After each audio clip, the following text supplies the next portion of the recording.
Navarro on the run. Navarro's going to keep it. Navarro for 6. Touchdown, Bobcat. I feel I had a hard time staying in my own lane. Oh my goodness! Brett Murdoch, pick 6. Harbath inside the 30, the 20. Blake Harbath will score. And Mendoza takes a big hit. He never saw it coming. Trey White got in there. There's his man, Rucker. And nobody's going to catch him. Goodbye. Intercepted. Tyree Skipper, touchdown. Telly again, why not? A step forward and make it 2 for Telly. Quarterback keeper showing off the speed, steps on the gas, untouched. The G5 Hive. All G5, all the time. Welcome to the G5 Hive Live. We are excited to kick off the 2025 college football season with you. And as always, we'll be bringing you G5 college football coverage that you love each and every week. If you're watching us on YouTube, please hit that like and subscribe button. If you're watching us on X, please give us a follow, a like, and a retweet. If you're listening to us in podcast form, please rate and review. I am Luke, and I'm joined by my co-host, Justice. And tonight, we are joined by a special guest, Colton Pool from Hero Sports, to help us kick off the 2025 college football season. Welcome back, Justice, and thanks for joining us tonight, Colton. Yeah, absolutely. This will be fun. Yeah, Can't wait. It's just been doing this Worker Bee series, and I'm different. This is a different intro. I'm used to. I've got this whole other verse just memorized, and I couldn't do that tonight.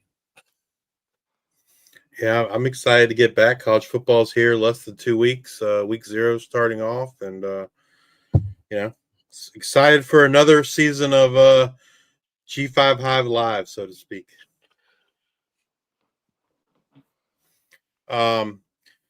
Colton, before we kind of jump into things, I want to kind of give you an opportunity to kind of tell our listeners a little bit about yourself and Hero Sports and what you guys do over there. Yeah. First of all, thanks for having me. Thanks for the opportunity to be on here. I've been on Hero Sports. This will be season 3 for me now. Hero Sports has covered FCS football for a number of years. My colleague Sam Herder was kind of spearheading that. And then, a couple years ago, they wanted to expand into the group of 5. And then I kind of came into the equation. And now we sort of cover the sort of mid-major level of college football together. It's certainly I guess a subset of college football that is super fun to watch and seems to be more and more swept under the rug, we'll say, by the bigger national spotlights. So I love doing this. I love covering these teams, and like I said, it's fun. It's fun football, So that's a little bit about me. All right. Well, let's start with the newly branded American Conference. And Colton, we're going to turn this over to you to begin with, and kind of who are your sleepers or dark horses in the American Conference? Yeah, I'm glad I'm doing this first so I can sort of set the standard on what exactly a dark horse is. But to me, I mean, not amongst those maybe 3, 4, 5 teams. I guess it depends on who you are. But one of the teams I really like this year, coming off of what they did last year, is East Carolina. Because I'm going a little, deeper, not the Tulane, Memphis, Navy. I like what East Carolina did last year. I like what they got coming back. The momentum that they had last season after letting Mike Houston go. I don't know if they're going to win the conference, but if we had to pick outside of those top guys, that's my team. Yeah, I mean, I like them offensively. I think the big question mark, and it's a big question mark for so many teams on the American, is the defensive side of the ball. Like, there's so many great offenses in this conference. It's going to come down, in my opinion, to who can play defense. Yeah, absolutely. Yeah, and but there's still pieces on that team though. That offense, I think there's enough firepower there to compete with some of the best American teams. You got Caden Hauser coming back, you got Anthony Smith at receiver, you got some dudes on that team. But yeah, there's certainly some question marks on the other side of the ball. You're not wrong about that. I guess we'll see what Riddle can do with that defense, and true freshman last year just played lights out. But yeah, there was that team. There was a team that you kind of root for, and they just, I don't know, they just can't seem to get over that hump. But like you said, when they made that coaching change, things seemed to click with the offense. It just seemed like it was a night and day difference between the first half and second half with that team. They're definitely an exciting team, and they'll be fun to watch on offense. And like Justice said, it'll be that defensive part, which will also honestly make, if you really like offense, it'll make the American a very fun conference to watch in that sense. Luke, who do you got for any sleepers or dark horses in the American? In the American, my sleeper or dark horse, because I don't have them in my championship game, is USF. I think that is a team you talk about not having a lot of defensive powerhouses in the American, but I think USF is one of those teams that returns a lot on the defensive side. And you look at their schedule, it starts right away. You get Boise State comes into South Florida, and we'll get that test right off the bat, see where they're at, and then like I honestly thought I could have them in my championship game, but then right after Boise State, they go to Florida and then Miami, and it's like you're probably not winning those games. Maybe you are. I mean, they took Alabama, to the brink a couple years ago. But, like, can you just get out of those two games healthy? Like, that's what you got to do. If you can get out of that healthy and you're 1-2, you beat Boise, like, I mean, you don't need to win the Florida and Miami game to be AAC champs. You got Charlotte, a shootout probably there with the North Texas. You got at home against Florida Atlantic, go to Memphis, UTSA at home. Like going to Memphis will be rough. Going to Navy will be tough. They just have a harder schedule, but if they can overcome some of those and they've got that great defense, I think, and they stay healthy in those first 3 weeks, I think they've got a chance to be, I guess, my dark horse. Well, for me, I think you're going to have like a similar theme here with all three of our teams, because my sleeper team would be UTSA, and I think all three of our teams, like, the offense really isn't the question. The question is like, who's going to play defense? But yeah, UTSA for me, like, I have them as probably my number 3 team in the American. Offensively, Owen McCown, David Amador, Devin McEwen, Robert Henry. I mean, they're absolutely loaded on the offensive side of the ball. We saw how well they played the last, I don't know, six games or so, last 5 games of the 2024 season. And I think that's just going to carry over into 2025. But man, the defense really, really scares me. They lost a lot of key pieces on that defense. And just kind of like East Carolina and South Florida, right? Like, it's going to be who can play defense, man. But like to your point, Luke, like whoever, if you like offense, you like scoring a lot of points, I feel like the American's probably going to be one of the top conferences in all of college football, for that matter. For scoring points and points totals. I wish some of these later games in the American were available to actually bet overs on, because I feel like it's going to be a lot of high scoring affairs in the American this season. The one thing that we did all have in common was our quarterbacks are returning, right? Mm-hmm. And so there's a lot of continuity, because that's any of these teams, you have an all-conference guy. They're gone. They've been gone. They go to the P4 teams. But here it's like if you can find a offensive coordinator that stays, a head coach that stays, and a quarterback that stays, that goes a long way. And we all three, did that there. So I was going to say one other team that we didn't talk about, and I'm really excited by their defensive coordinator hire is the North Texas Mean Green.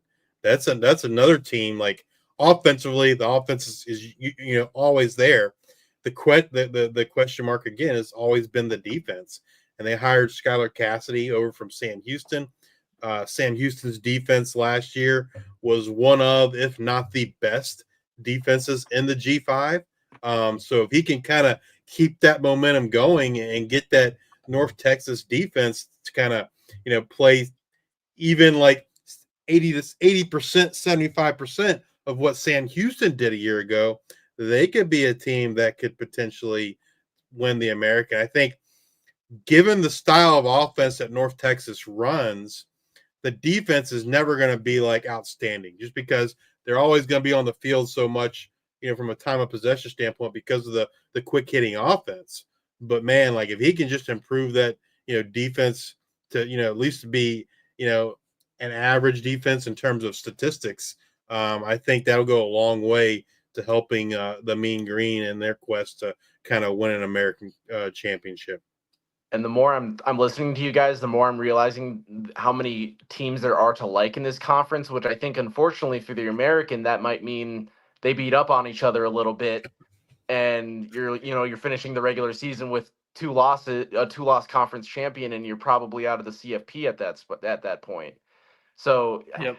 It's going to be fun to watch, but it's going to be competitive, I think, really, really too. Super competitive. I think it will be. I think it'll be super competitive. And to your point, yeah, I mean, it's some of these conferences are just so loaded that they're gonna, it's gonna be hard to come out of conference play unscathed. And it goes back to our earlier conversation about records and like what's more important, the better team or the better record. So it'll be an interesting problem, for the playoff committee to kind of have to approach once we get to the end of the year. I think what will happen when we get to the end of the year, if some of these teams have a couple losses, will be the national media talking about how the G5 is not worthy to even play in their sandbox because we won't have a Boise State. I feel like that will be when you get to the end of the year, that's what's going to be the story. And it's not true, but I think because the teams are so good and they're beating up on each other, and people are not watching the games, they don't intelligently speak, and they'll just get in this echo chamber, and it'll probably go on ESPN and all those other media outlets, and then just go like wildfire. I hate how right you are. Well, let's move over to our conference championship game picks. Colton, who you got for the American? So I'll give you my top two teams. I guess I already did. I don't know if it'll work out, depending on who beats who during the regular season, if these two teams are going to make it. But my top two teams in the American are Memphis and Navy. We've talked about Memphis a little bit. Navy, though, that team, I think, has the potential to basically replicate exactly what Army did last year, and Navy was right there last year. It's just they had a couple slip-up games, and then they were out of the picture suddenly. Blake Horvath, he is a phenomenal athlete, and I think a great leader for that team. So I think it's there aren't any true safe bets to make this conference championship, but I think Navy is probably the safest to get to the conference championship. So, and then whoever they see, I think Memphis is my team right now. The coaching staff that they got there, I think that team will kind of get over the hump this year. So, Memphis and Navy are my top two teams in the A. Well, not the AAC, the American. Yeah, sorry. Yeah. my championship game is Navy versus Tulane. Originally, I did not have Tulane here. This would have probably been USF, but I'll start with Navy because there's not a lot to add. Colton, you hit it right on the head with how they're playing, and their schedule lines up well. You got VMI to start, then UAB. You go to Tulsa, which new staff there. Then you've got at home against Rice, and then Air Force. Rice will be a team that will be running the option, so it'll be an interesting conference. Justice and I have talked to different teams about it. It's like, hey, now you've got 3 teams that are running this option. But then obviously you got the Air Force Navy game, which will be great. Temple, FAU, North Texas will be a good game because it's the exact opposite styles. And the hang up here for me is you get Notre Dame so late in the season.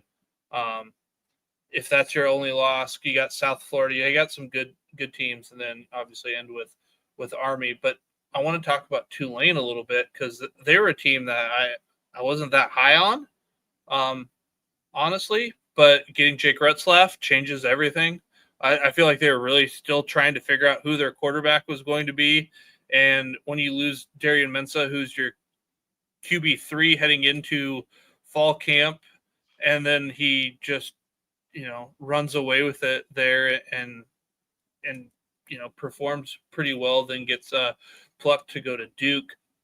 Looking at their schedule, just having Retzlaff as a quarterback, I think just is everything that Tulane needed. Obviously, the fun game that I've got marked on my schedule is Duke comes to Tulane. Obviously, that'll be it'll be week 3, I believe. That'll be a hostile game. But one of your Power 4 teams that you're playing, you got Northwestern, Duke, and Ole Miss. Again, if you can stay healthy in those games, doing pretty good. But you got Memphis, East Carolina, South Alabama is kind of like your toughest games throughout the rest of the season. I think Tulane ends up showing up to the conference championship game. It's a good pick. That's a brutal non-con. That is a brutal non-con. Yeah. My picks aren't any different than Luke's, and reasoning very much the same. I will add this though, both Navy and Tulane, in my opinion, are the top two defenses in the American Conference, right?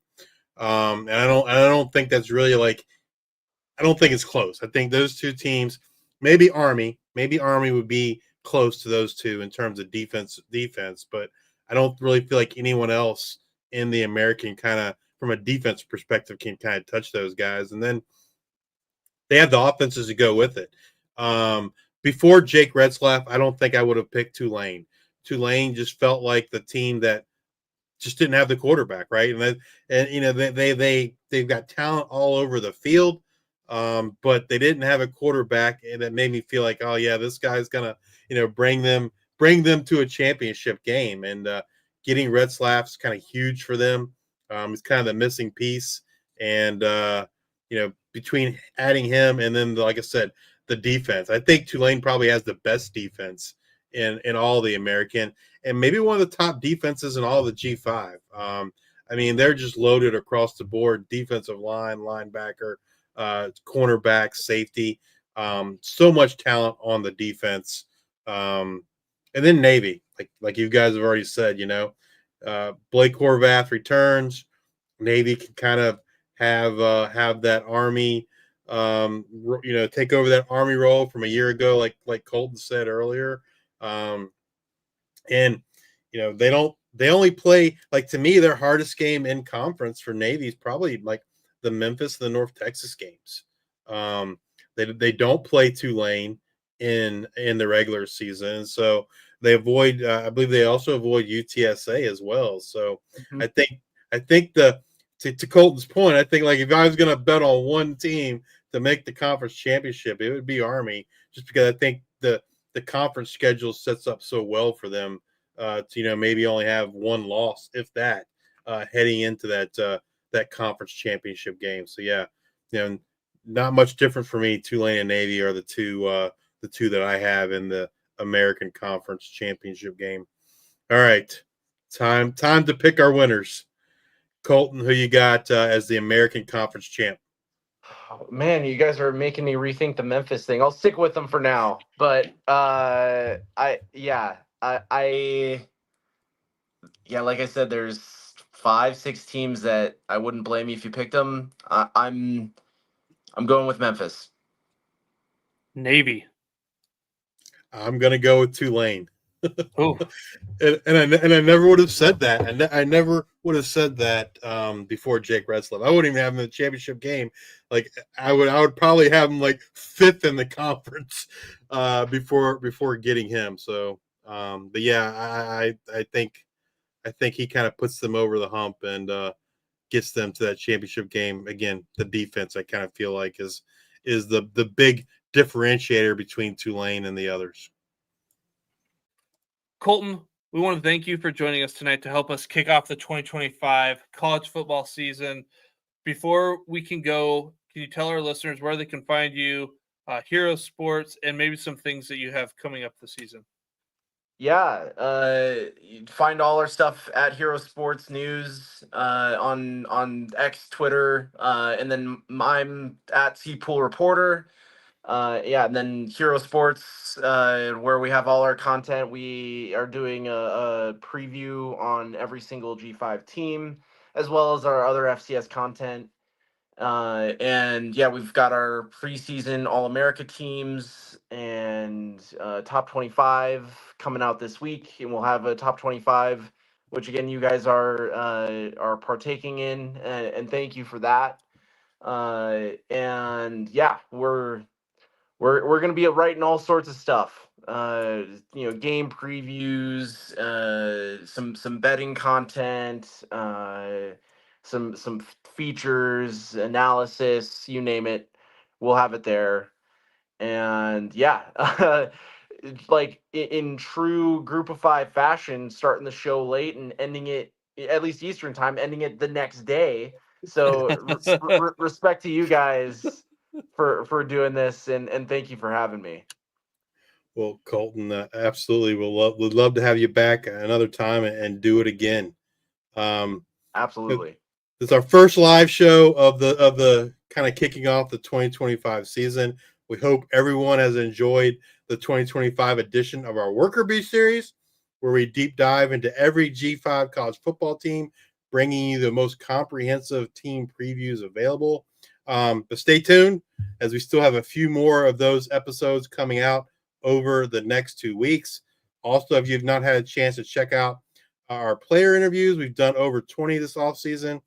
Please do that, as we get to know a lot of very special young men who will be making big impacts on and off the field in 2025. If you're watching us on YouTube, please hit that like and subscribe button. On X, give us a follow. And if you're listening on Amazon Music, Apple Podcasts, or Spotify, please subscribe and leave those 5-star ratings and reviews. We are so grateful for the immense amount of support we have received this year. We hit a couple big milestones since we last went live.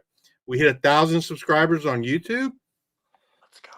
We got a shout out on the Solid Verbal for our Worker Bee series. And like none of that happens without you guys, without your support.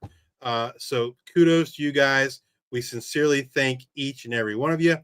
And with that, be sure to join us next week as we preview week 0 of the 2025 season. And we will talk about the Hero Sports G5 Top 25 preseason poll. We'll break down what the consensus was, what our differences were, and maybe who we have ranked, who didn't make it in the consensus and all that.